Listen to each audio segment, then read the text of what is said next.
اللہ تبارک و تعالی نے جب ابلیس سے یہ فرمایا کہ تو نے حضرت آدم علیہ السلام کو میرے حکم کے مطابق سجدہ نہیں کیا تو اب تو یہاں سے چلا جا، قیامت تک کے لیے تیرے اوپر لعنت ہے۔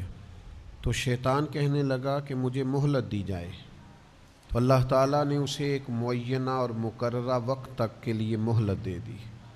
تو اس نے کچھ دعوے خود کیے، کہنے لگا کہ میں لوگوں کے رستوں میں بیٹھوں گا، انہیں گمراہ کروں گا، ان کے خلاف چالیں چلوں گا، وسوسہ اندوزیاں کروں گا، اور کس حد تک لوگوں کو گمراہ کروں گا اور کن کن کو گمراہ کروں گا۔ اس نے کہا میں ان سب کو اجتماعی طور پر گمراہ کروں گا، ہر ایک پر اپنا جال پھینکوں گا، ہر ایک کو اس کے معاملے کے مطابق راہ حق سے ہٹانے کی کوشش کروں گا، الا عبادک منہم المخلصین، لیکن مالک جو تیرے مخلص بندے ہوں گے نا،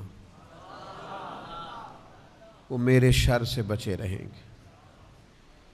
دنیا میں ہر طرف شیطانی وساوس پھیل چکے، چاروں جانب فتنے، گمراہ کرنے والی باتیں، گمراہ کرنے والے رستے، ہر طرف منفی باتوں کا زور، بری باتیں بھی لوگ اتنی مسجع، مکفّہ اور خوبصورت کر کے کرتے ہیں کہ بہت بڑے جھوٹے بھی سچے محسوس ہوتے ہیں معاذ اللہ۔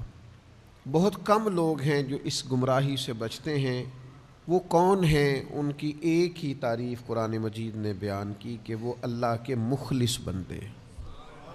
جتنا کسی کے اندر اخلاص ہوتا ہے، جتنا وہ تصنع سے بچتا ہے، جتنا وہ دکھلاوے سے بچتا ہے، جتنا وہ شہرت سے بچتا ہے، جتنا کوئی شخص اپنے اعمال کو چھپا کر اپنی نیکی کو محض اپنے رب کریم کے لیے کرنے کی کوشش کرتا ہے، اتنا ہی زیادہ وہ شیطان کے داؤ سے بچتا ہے۔ آپ جتنا مخلص ہوتے جائیں گے، جتنا خالص ہوتے جائیں گے، جتنا آپ تصنع سے، دکھاوے سے، ریاکاری سے، بناوٹ سے، شہرت سے بچتے جائیں گے، تو یہ مت سمجھیں کہ آپ ریاکاری سے بچ رہے ہیں، دکھاوے سے بچ رہے ہیں، شہرت سے بچ رہے ہیں، بلکہ سمجھیں کہ آپ شیطان سے بچ رہے ہیں۔ وہ مزین کر دے گا نگاہوں کے سامنے، وہ تعریف کو مزین کر دے گا، بار بار نفس کو تسکین ملے گی، بار بار آپ محسوس کریں گے کہ میری تعریف ہو رہی ہے اور ہونی چاہیے، میری خوشامد ہو رہی ہے اور ہونی چاہیے، لوگ میرے لیے کیا کیا مناقب کہہ رہے ہیں اور ہونے چاہیے۔ اللہ کی رضا کا حصول یہ اخلاص کے اعلیٰ ترین مقاصد میں سے، اور ذرا سا بھی شائبہ اخلاص کس کو کہتے ہیں؟ اخلاص کا مطلب یہ ہوتا ہے کہ اللہ کی عبادت میں ذرا برابر بھی کسی کو شریک نہ ٹھہرایا جائے۔ یعنی کسی شخص نے روزہ رکھا ہے تو وہ اتنی نیت کرے گا کہ میرے رب کا حکم ہے تو میں نے روزہ رکھا ہے، اللہ کی رضا کے لیے روزہ رکھا ہے۔ اگر اس نے یہ ارادہ کیا نا چلو روزہ بھی ہو جائے گا اور میرا وزن بھی کم ہو جائے گا، تو یہ اخلاص نہیں ہے۔ کسی شخص نے نماز پڑھنی ہے اللہ کی رضا کے لیے، اور اگر وہ نماز اس لیے پڑھے کہ نماز ایک بہترین ورزش بھی ہے، اور جب میں نماز پڑھوں گا تو اس سے میرے اعضاء کے اندر بہتری بھی آئے گی اور میرے وجود کو اس سے اطمینان بھی نصیب ہوگا، اور میرا جسم جو ہے وہ بہترین حرکت کرنے لگے گا، کام کرنے لگے گا، تو یہ والی نیت شامل کرنا ساتھ درست نہیں ہے، محض اللہ کی رضا کے لیے۔ یعنی اس پر حدیث موجود ہے، ایک صحابی نے عرض کی یا رسول اللہ صلی اللہ تعالی علیہ وسلم، ایک شخص اس لیے جہاد کرتا ہے کہ وہ اسے اجر بھی ملے اور ساتھ اس کی شہرت بھی ہو جائے۔ سیاستہ میں حدیث موجود ہے۔ تو نبی پاک علیہ السلام نے فرمایا، اچھا یہ آپ اس حدیث کے لفظوں پر غور کریں، وہ عرض کرتے ہیں کہ محض شہرت کی نیت نہیں، اس کی نیت یہ ہے کہ جہاد بھی کر لوں اور شہرت بھی ہو جائے، یعنی دونوں نیتیں ہیں، اللہ کی رضا کی نیت بھی ہے لیکن ساتھ تھوڑی بہت شہرت کی نیت بھی۔ یا رسول اللہ اجر ملے گا؟ تو اللہ کے رسول نے دو ٹوک لفظوں میں فرمایا اس بندے کو کوئی اجر نہیں ملے گا۔ پھر عرض کی دوسری دفعہ یا رسول اللہ نیت جہاد کی بھی ہے، لیکن ساتھ اس کا خیال ہے کہ مشہور بھی ہو جاؤں، تو کریم فرمانے لگے اسے کوئی اجر نہیں ملے گا۔ 6 بار پوچھا، تیسری بار عرض کی یا رسول اللہ صلی اللہ علیہ وسلم نیت جہاد کی بھی ہے، لیکن ساتھ خیال یہ ہے کہ میں شہرت بھی پا جاؤں، تو حکم کیا ہے؟ تو حبیب کریم علیہ الصلاۃ والسلام نے فرمایا حکم یہی ہے کہ اس بندے کو کوئی اجر نہیں ملے، خالص ارادے ہوں۔ اللہ اگر چاہتے ہیں فتنوں سے بچیں، اگر چاہتے ہیں اس دور کی گرد سے بچیں، اگر چاہتے ہیں اس دور کے اندر جس قدر زیادہ آزمائش ہوتی جا رہی ہے اور جس قدر زیادہ مختلف روپ دھار کر شیطانیت اپنا غلبہ کر رہی ہے، اس سے ہم بچیں، تو اس کا ایک ہی علاج قرآن مجید نے بیان کیا ہے کہ اللہ کی رضا کے لیے مخلص ہو جاؤ۔ اخلاص سے ملتا کیا ہے؟ جو لوگ مخلص ہوتے ہیں نا وہ بہادر ہوتے ہیں، بزدلی دور ہوتی ہے مخلص ہو جانے سے، انسان کا ذہن مضبوط ہوتا ہے، اعصاب مضبوط ہوتے ہیں، اس کے مزاج میں استقامت آتی ہے۔ جب آپ مخلص ہوتے ہیں تو پھر تو یہ حال ہوتا ہے کہ صحابہ میدانوں میں نکلتے تھے تو کوئی کہتا تھا کیا کرنے جا رہے ہو، تو کہتے تھے شہادت لینے جا رہے ہیں۔ وہ مرنے کو تیار تھے، جان دینے کو تیار تھے، وجہ مخلص تھے۔ حضرت انس بن نضر رضی اللہ تعالیٰ عنہ میدان احد کے اندر جب ایک خبر پھیلا دی گئی معاذ اللہ کہ حضور کو شہید کر دیا گیا ہے، اور کچھ لوگ بہت پریشان ہوئے اور ادھر ادھر ہونے لگے، تو حضرت انس بن نضر آواز دیتے تھے اور فرماتے تھے ادھر آؤ نا واپس، تم کہاں جا رہے ہو؟ مجھے تو میدان احد سے جنت کی خوشبو آ رہی ہے۔ مخلص تھے تو دوڑتے تھے۔ بہادری پیدا ہوتی ہے انسان کے اندر سے، سستی اور کاہلی ختم ہوتی ہے اخلاص کی برکت سے۔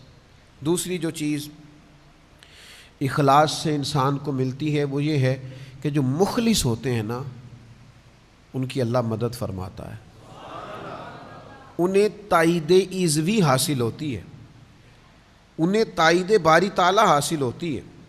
جب آپ ریاکار ہیں، جب آپ تصنع کر رہے ہیں تو اس میں پھر ظاہر ہے آپ کی نیت ہی ریاکاری کی ہے، آپ لوگوں کو دکھاوے کے لیے کر رہے ہیں، تو آپ کیا توقع کرتے ہیں کہ اس میں اللہ کی مدد آئے گی؟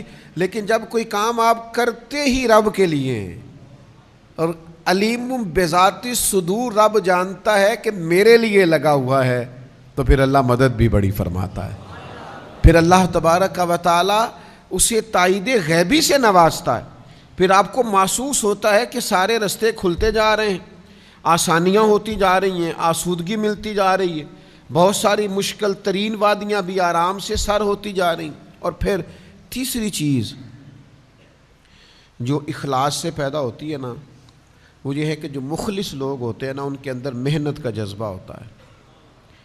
آپ ایک کام کرتے ہیں اس میں اخلاص نہیں ہے تو آپ تھوڑا سا کریں گے، بھائی اتنا سا ٹھیک ہے، لوگوں کو پتہ چل گیا، میری حاضری لگ گئی، بس میں آ گیا، میری فوٹو چل گئی، بس کسی کو پتہ چل گیا لوگوں کو کہ میں آیا، وہ بھئی حاضری لگوانا مقصود ہے، با لگ گئی۔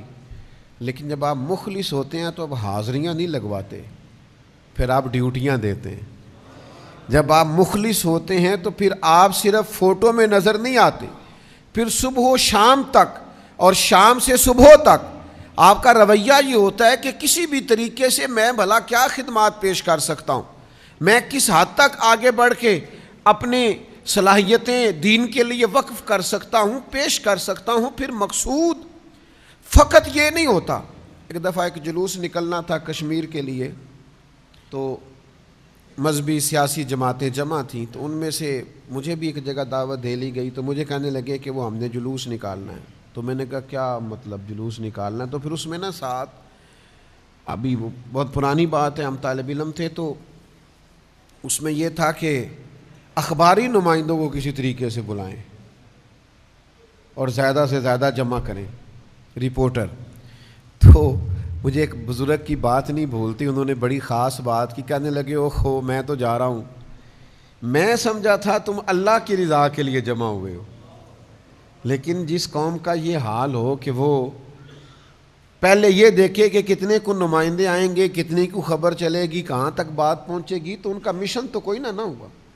تو جب آپ مخلص ہوتے ہیں، پھر آپ محنت کرتے ہیں، پھر آپ کے اندر، میں آپ سے عرض کروں کہ جب ٹیچر ڈیوٹی کرتا ہے نا تو پھر اس نے 4-6 گھنٹے پورے کرنے ہوتے ہیں، اور جب اس کا دل کرتا ہے نا کہ میرے سامنے جو بیٹھا ہے یہ علم کے نور سے فیض یاب ہو، پھر وہ صلاحیتیں لگا دیتا ہے، پھر وہ مشقتیں کرتا ہے، پھر وہ اپنے سینے کو نچوڑ کے اس کے اندر جو علم کا نور ہوتا ہے وہ طالب علم میں منتقل کرنے کی کوشش کرتا ہے۔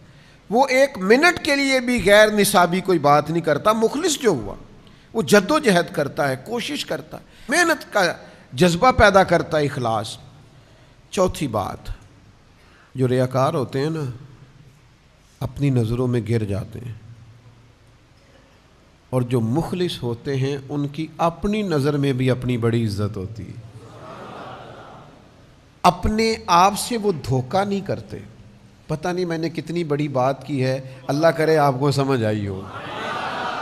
او بھائی، بندہ خود مطمئن ہی نہ ہو تو وہ کوئی کام کیسے کرے گا؟ جب کوئی تصنع کرتا ہے، بناوٹ کرتا ہے، دکھلاوا کرتا ہے تو وہ اپنے آپ کو جواب بھی نہیں دے پاتا، وہ اپنے آپ سے دھوکہ کر رہا ہوتا ہے۔ وَمَا يَخْدَعُونَ إِلَّا أَنفُسَهُمْ، اپنے آپ کے ساتھ دغا کر رہا ہے، فریب کر رہا ہے، دھوکہ دے رہا ہے۔ اور جب انسان مخلص ہوتا ہے نا تو اسے اپنے آپ سے بھی پیار ہوتا ہے، اسے محسوس ہوتا ہے میرا وجود کوئی بیکار وجود نہیں، میری زندگی کوئی بیکار زندگی نہیں، یہ زندگی تو میں نے کسی کے نام کر دی ہے، یہ تو میں نے زندگی کسی کے لڑ لگا دی ہے۔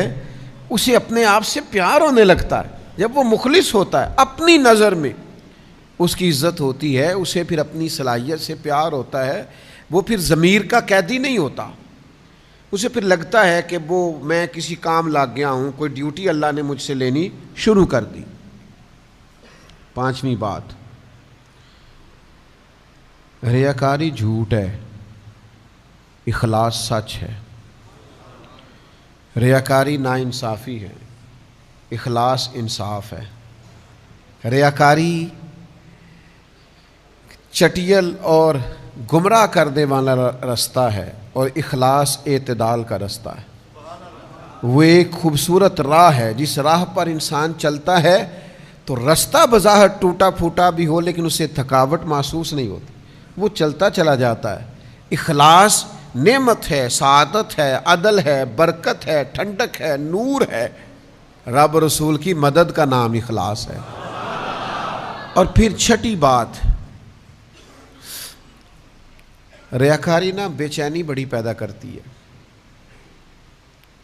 جن کو تعریف کرانے کا شوق ہوتا ہے، میں نے دیکھا ہے وہ بیچارے منتیں کر رہے ہوتے ہیں کوئی تھوڑی تعریف ہو جائے نا میری۔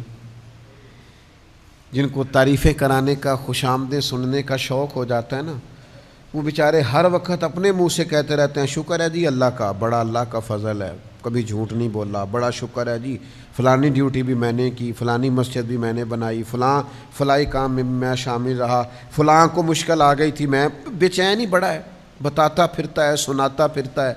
ریاکاری بے چینی ہے، کوئی تعریف نہ کرے، خود کرتے ہیں۔ اللہ قرآن مجید میں فرماتے ہیں کچھ لوگ ایسے ہیں جو کام نہیں کیا ہوتا اس پر بھی اپنی تعریف چاہتے ہیں، ان کا خیال ہوتا ہے کہ یہ کیا نہیں پر ہماری تعریف ہو جائے۔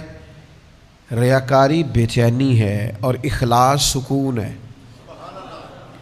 بے قراری والے کرتے ہیں نیکی کر فیس بک پہ ڈال، اور اخلاص والے کہتے ہیں نیکی کر دی اب چپ کر جاؤ، اجر تو اللہ دے گا، قیامت میں تو پتہ چل جائے گا رب کتنی مہربانی فرماتا۔ پھر ریاکاری سے نا بے صبری پیدا ہوتی ہے۔ آپ جب تصنع کرتے ہیں، دکھاوا کرتے ہیں، لوگوں کو دکھانے کے لیے عمل کرتے ہیں تو آپ کا خیال ہوتا ہے کہ جلدی نتیجہ نکلے، فٹافٹ پتہ چل جائے کہ بھلا لوگوں کی رائے کیا ہے۔ اور اخلاص صبر پیدا کرتا ہے، سکون پیدا کرتا ہے۔ یہاں اجر نہ بھی ملے تو پتہ ہوتا ہے صبح قیامت اللہ ضرور اجر عطا فرمائے گا، ورنہ تو لوگوں کا خیال ہوتا ہے کہ کوئی مجھے نہ کوئی اس پہ جلدی سے کوئی چیز ملے۔ سیدہ طیبہ طاہرہ حضرت عائشہ صدیقہ، حضرت عثمان غنی رضی اللہ تعالیٰ عنہ کا زمانہ مبارکہ آیا نا تو حضرت عثمان غنی نے سیدہ عائشہ صدیقہ رضی اللہ تعالیٰ عنہ کو ایک کنیز رکھ کے دی تھی گھر کے کام کاج کرنے کے لیے، کاماں جی یہ آپ کی خدمت کریں گی۔ تو سیدہ عائشہ نے 2-4 دفعہ کہا کہ مجھے ضرورت نہیں ہے، تھوڑے سے کام ہوتے ہیں گھر کے، میں خود کر لیتی ہوں. کہا نہیں، یہ آپ کو کر دے گی. تو وہ کنیز کہتی ہے میں نے عجیب نظارہ دیکھا کہ سیدہ عائشہ کھانا پکانے کھڑی ہوتی نا تو ایک روٹی میری بھی پکا دیتی. وہ کوئی دودھ گرم کرنے کے لیے کھڑے ہوتی تو ایک پیالی مجھے بھی گرم کر دیتی. میں ان سے کہتی کہ میں قربان جاؤں، آپ کی خدمت کے لیے آئی ہوں، آپ الٹا. مجھ سے کبھی کوئی کام انہوں نے نہیں لیا. ہاں جب کوئی دروازے پر کچھ مانگنے آتا نا تو سیدہ عائشہ صدیقہ مجھ سے فرماتی کہ جاؤ اسے یہ کچھ دے آؤ، کھجوریں دے آؤ، سرکہ دے آؤ، پیسے دے آؤ.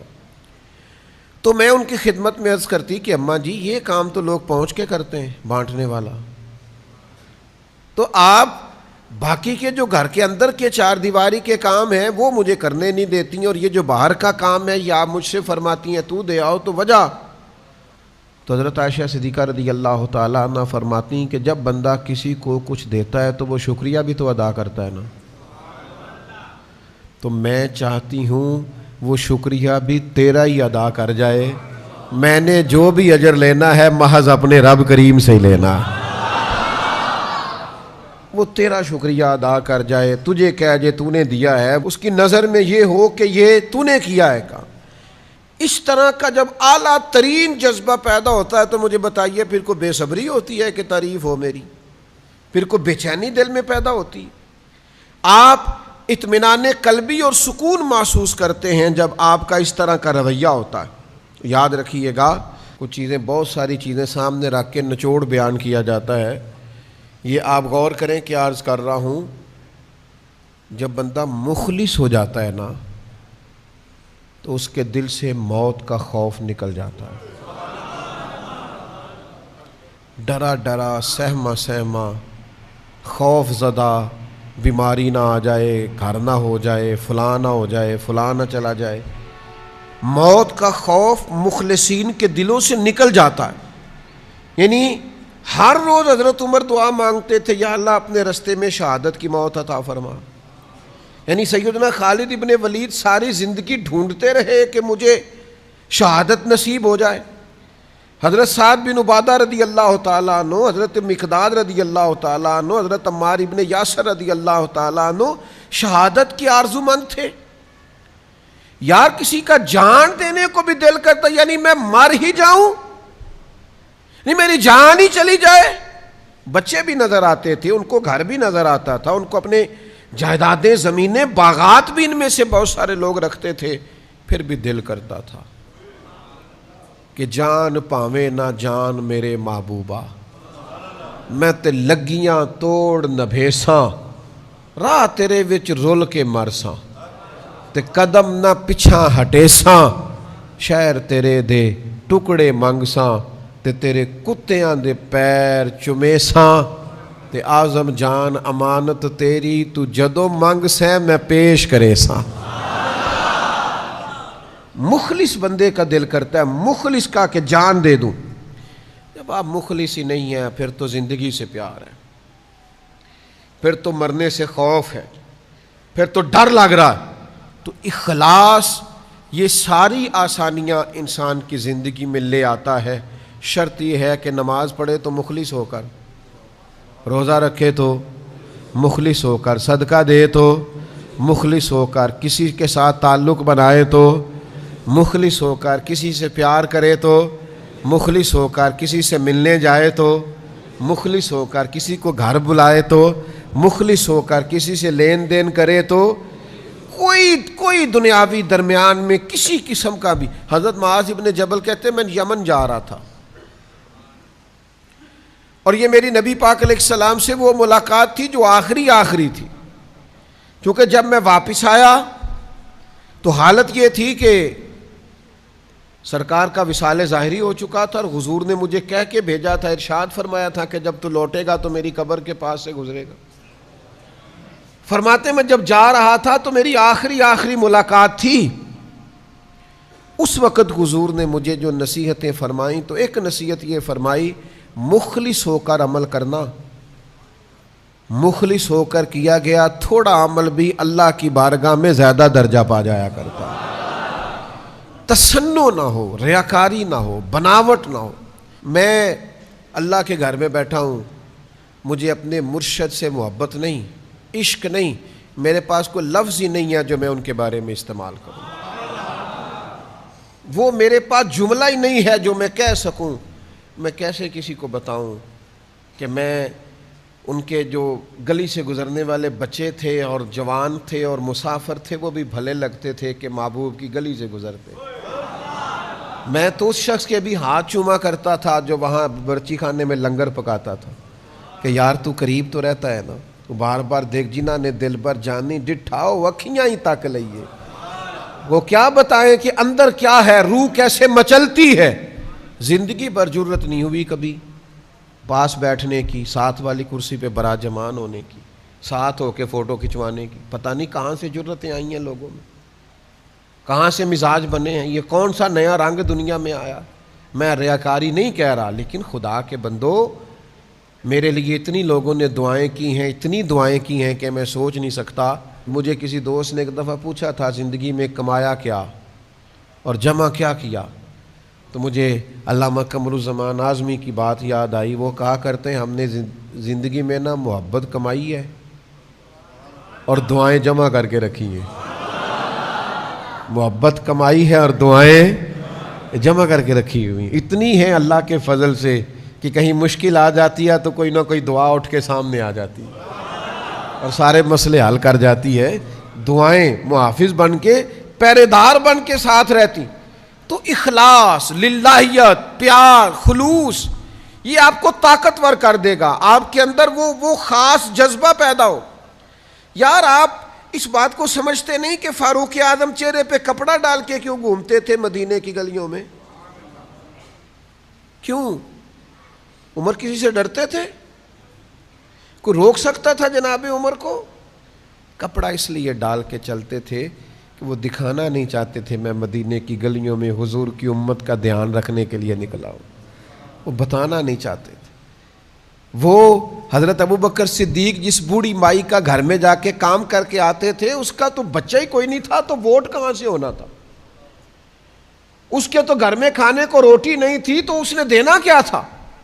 لیکن وہ اخلاص تھا نا کہ امیر المومنین سحری کے وقت اٹھتے تھے اور تہجد پڑھنے سے پہلے بوڑھی کے گھر میں جھاڑو دے کے آتے تھے. سچ بتاؤ دیا جا سکتا ہے؟ آج یہ کام ہوتا ہے؟ اتنی ہمت ہے کسی کے پاس کہ وہ کسی بوڑھی بیمار اور نابینا عورت کے گھر میں جا کے جھاڑو دے، اس کے برتن دھوئے، اس کے لیے پانی بھر کے لائے؟ یہاں تو لوگ ایک نیکی کرتے ہیں تو کہتے ہیں ابھی تک فیس بک پہ کیوں نہیں آئی، ابھی تک جناب وہ واٹس ایپ گروپوں میں شیئر کیوں نہیں ہوئی، ابھی تک فلاں مقام پہ کیوں نہیں گئی. تو اخلاص بہت بڑی نعمت. اخلاص کو کبھی نہ چھوڑیں. نبی پاک صلی اللہ تعالی علیہ وسلم نے فرمایا، یہ حدیث پاک آپ نے بھولنی نہیں. حضور فرماتے ہیں جو شخص اس حال میں دنیا سے رخصت ہوا نا کہ وہ اللہ تعالیٰ کے لیے اخلاص پر تھا، اللہ کی عبادت میں کسی کو شریک نہیں ٹھہراتا تھا، نماز پڑھتا تھا، زکوٰۃ دیتا تھا اور مخلص تھا، وہ اس حال میں دنیا سے گیا، تو سمجھو جب وہ رب کے حضور حاضر ہوگا تو اللہ تعالیٰ اسے راضی ہوگا، وہ اپنے رب کو راضی پائے گا. تو یاد رکھنا بالخصوص ان لوگوں سے جو کوئی دینی، کوئی فلاحی، کوئی ملت کا کوئی بھی کام کرتے ہیں، اس میں اگر ذرہ برابر بھی کوئی دنیاوی لالچ آ جائے گا تو آپ کے اندر جو خدائی مدد ہے وہ روٹ جائے گی.